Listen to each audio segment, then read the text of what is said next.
समस्तंकु नमस्कार जय जगन्नाथ। मु आज गोटे इम्पोर्टाट कथा कहबी आपण मानंकु जहाँकि मो गाँव रे घटी से सबू आपण गाँव रे किंबा आपण पिला सहित न घटू यह ही मोर उद्देश्य।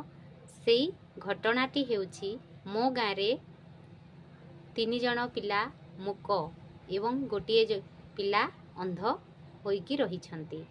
तो सही सबूर कारण हेउछि आमर समय पूर्वरु जन्म होइथिबा पिलामानंक पाखरे एही सबु लक्षण देखा जाउछि।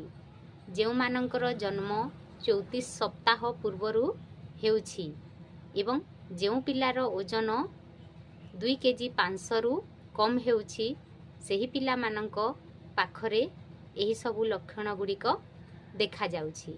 तेणु जेउ घरे भी समय पूर्वरु शिशु जन्म हेउछि एवं 2 केजी 500 ग्राम रु ओजन कम हेउछि ताहेले से मानंकु सेही शिशु मानंकु भल डाक्टरंक सहित परामर्श करंतु, कारण यह से मानंक भविष्यत उपरे प्रभाव पकेई थाई।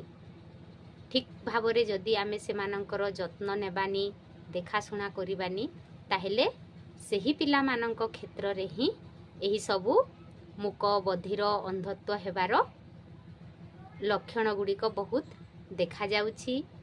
तेणु समस्त माता पिता एही कथा को गुरुत्वर सहित ध्यान देबे एवं निज पिलार जत्न रखिबे बोली मोर आशा रहुछि। जय जगन्नाथ।